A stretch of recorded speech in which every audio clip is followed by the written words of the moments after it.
Today's video is all about backlocks. I went ahead and picked out some of the very best from my collection that I really want to show you, and then I'm going to go ahead and rank all 10 of them. So we have a lot to look at. Let's do this.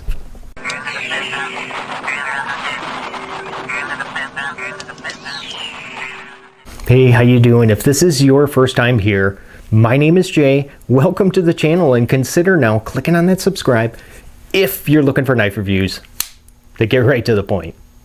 I hope you had a really nice Easter. Well, as nice as of an Easter as you can. I mean, with COVID-19, anybody else even forget that it was a holiday? Yeah, right here. Me too. I'm in the same boat as you. Now, there's a few reasons why I'm such a big fan of backlocks, but the main one being the fact that they're ambidextrous, and so that, you know, it can be used by a lefty or a righty.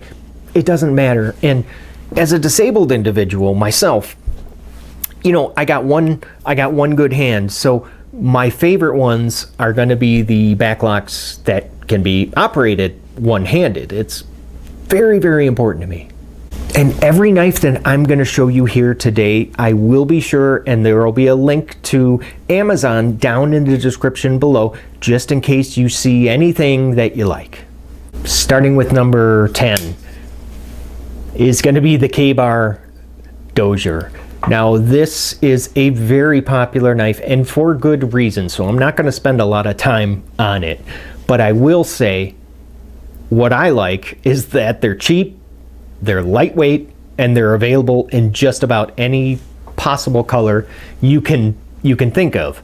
And I really like that K-Bar, what they did was they did not sharpen this. They didn't sharpen it all the way to the plunge grind. So I like that, because when you go to close the knife, you're not going to cut yourself, you know, when you let it hit your finger. Nice attention to detail. And really, there's only one issue that I have with this knife, and it's going to be the pocket clip. And because of how shallow that this knife rides in your pocket. I mean, no, it's minor. And for those of you that carry this without the clip, because you can do that, it's light enough, then hey, you got nothing to worry about. Number 9 is from Boker Plus, and it is called the Bubinga lockback, because that's the type of the wood that they used on the scales. I got this single bladed trapper design so I can keep my GEC Oregon trapper. I want to keep this in good shape. I don't want to get it all jacked up. So I got the Boker because they are almost identical. Actually, I think it's a little bit, yeah, you can see the Boker's a little bit bigger. And I know that usually you'll see a half stop on slip joints, but I really like that Boker. They went with the backlock here because after I attach, you see I attached one of those quick thumb studs. So after attaching that, now you're gonna have to take my word for it that I flicked it open, because I can't do it. It's hard to do it on camera. But yeah, now I can flick this open. I also like the blade steel. I mean, it's 440C, you know, it's nothing exciting, but you know, at this price point, you're getting a decent budget steel that's got a really nice balance between like edge retention and corrosion resistance. Only one dislike with this knife, and it's going to be, well, regarding the scales. Yeah, they are really, really smooth. They're pretty slick. There's really not too much traction going on. Coming in at number 8, I got the QSP Worker. Quite a few things that I like about this knife. The first one is that, well, it's got a really nice looking, like, traditional folder kind of design to it, but it can also be completely disassembled for maintenance, and that is really, really nice. You get a deep carry pocket clip. Unfortunately, it's just going to be one position, so righties only, no lefty love, and ball bearing pivot, which you do not see that a lot on knives like this. Nice change of pace with the blade steel, though. They went with its N690 instead of, you know, I mean, we're seeing D2 everywhere. But so I actually like the steel here. It's got really good corrosion resistance. Really, there's only one gripe that I have here with the Worker, and it's regarding the deployment method. Now, it's meant to be a nail nick opener only. I added the quick thumb stud to it because why have a ball bearing pivot on a knife if you're not gonna take advantage of the action that those ball bearings provide? Number 7, I've got the Cold Steel Recon 1. This is also a knife that has to be considered like one of the best values in the knife market today. You're getting a large, a 4-inch S35 VN blade at such a good price. You got an overall length of about 9.375 inches, yet it only weighs 5.1 ounces. What's that, 144 grams? That's nuts. Only one dislike here, and it's regarding the pocket clip. I've never been a fan of the Cold Steel pocket clips. And if you go ahead, couple that with the very aggressive G10 texture, and you have like the perfect pocket shredder. Coming in at number 6 is going to be from Spyderco. It is the Native 5. Now this actually takes the place of like the Delica and the Chaparral. I just like this a little bit more for quite a few reasons. The first one being, well, the blade shape. I absolutely love that blade shape. It's one of my favorite out of all the Spydercos. You get a full steel back spring. It's not like half plastic like you'll sometimes see. And now because of this forward finger choil, so some of you with I have medium-sized hands, but those of you maybe with larger hands might be able to also use this knife because of how far you can choke up on it. My only dislike, and it's minor, and I know it's kind of stupid, but I really wish that I could flick this open. I have never been able. No, I've never been able to do it. Now, I know that most of you probably can. I'm just apparently not coordinated enough. At number 5, I have the Rustic Gent from Civivi. Lots to like here. Check out that blade shape. I just love this clip point blade, and it's kind of unique when you think about that. This has it has a half stop, but it's also a backlock. Usually you'll see half stops on mostly slip joints. I know there's some anomalies like this one. I like that it can be completely disassembled for maintenance. Super slicey hollow grind on this blade. This thing tears through everything. The only issue that I have with this knife is that half stop, because I just feel that really all that's doing is it just adds an extra step to when you're opening or closing it. Number 4, I've got from LionSteel. This is a knife that never really did catch on, was never all that popular. It's the TM1, and what I really like about this knife is the fact that it's monoblock construction. So this handle is all just one single piece. Talk about solid. There's nothing to come apart. It's a 4.6 millimeter thick chunk of Sleipner steel. This knife has probably the best action out of any backlock that I have ever experienced, and that is because you've got the IKBS ball bearing system that this blade is riding on.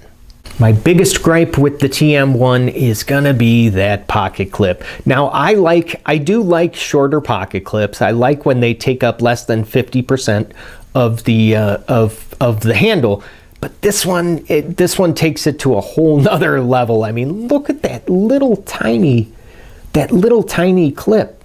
And yeah, it can be flipped to the other side. So yeah, we do get some lefty love, but this clip is very stiff. There is like no give, no spring to it at all.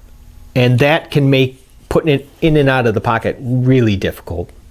All right, coming in at number 3, I've got a knife. Now you could have, I thought you could probably put either one of these knives at the number 3 spot. And this on top is going to be this is the Spyderco Stretch 2, but it's the Sprint Run, which is why I thought, well, you know what, why not make it also the Endura 4 at number 3? Because if you don't have this, they're very similar knives. They really are, made with very similar materials. I mean, so you could have either one at number 3. But I like the Stretch just a little bit more because of, well, the finger choil. You get a really nice, Spyderco finger choil, and the handle.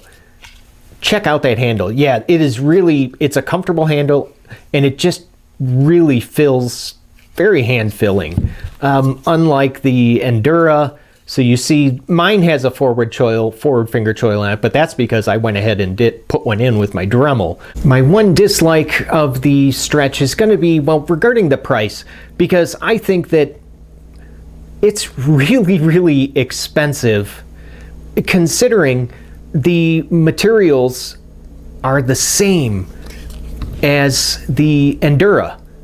They both have the same handle, both have the same VG10 blade steel, yet the Endura costs quite a bit less. I don't get.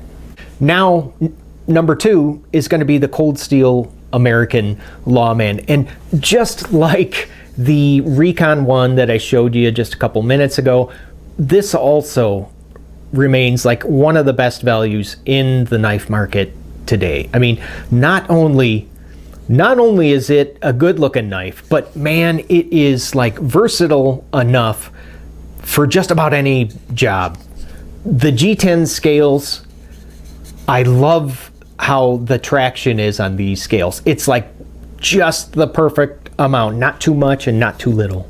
My only dislike here is going to be regarding the Triad backlock, because I've had some, it's not really consistent with all the American Lawmans. Like, I'll get some where the Triad lock is really, really stiff to operate, and then I'll get ones where it's nothing. Like, I could push down the lock with any finger and it'll close. Now, before I get to my number 1 favorite backlock, I have just a couple honorable mentions that I think I need to show you. The first one being this is the Spyderco Manix 2 backlock, and the reason I put it on the honorable mention list is because it's discontinued. Yeah, it's becoming increasingly difficult to find this, to be able to buy it. So I don't want to put this out there and be like, oh yeah, by the way, it's discontinued, but it is. Next honorable mention is going to be the Cold Steel AD10, and I put it on the honorable mention list because it's a great knife, and I fully recognize that. The action is just incredible. I love everything about it. I love the blade shape, I love the handle. It's just too damn heavy for me to carry every day. It's just not practical for me. Now, it might be a different story for you, but it's just a little bit too heavy for me to carry every day. I mean, if we get into like a zombie apocalypse, oh yeah, this is gonna be the first knife I friggin' reach for. And lastly, I've got to include the Buck Ranger 112. I really do prefer this over the 110, just really because of the size. I mean, this, you can, even though it comes with a sheath, you can just drop this in your pocket and you're good to go. And what do I always say? A good indicator when you can tell that I really love a knife is if I buy more than one version of it, which is exactly the case here. Up on top is the Gent Hunter 2, and the little one is the medium Gents Hunter. Here's why I absolutely love this knife. You ready? Watch this. Now, I'm terrible at flicking knives open. Keep that in mind.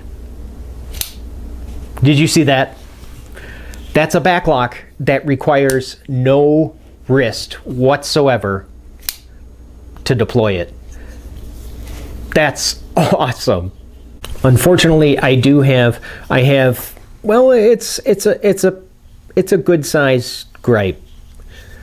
I think that the price is kind of high for what you're getting. You're looking at materials wise, G10, okay, 9CR 13 MOV blade. It's not great. It's not awful, but it's fine. It's decent. And it's riding on Teflon washers. Yeah, not even bronze washers there. So all of that for about $85. For this one, the smaller, is $75. It's too much money for these materials. I mean, obviously it didn't affect me. It didn't deter me. I still bought, you know, not only one, but both of them. Okay, now I've shown you my top 10 list. I would love to see yours. Make sure you put down in the comment section, list what are your top 10 favorite backlocks, lockbacks, whatever you call them. If you don't have 10, put as many as you have, but just put them down in the comment section. They're always fun for us all to look at. And so that's it. If you enjoyed this video and you got, like, I mean, any value from it, do me a favor and let me know by leaving one of these. And don't forget to click on subscribe. Hey, thanks for watching. I'll see you at the next video, you guys. I'll take care, stay safe. I'll see you later.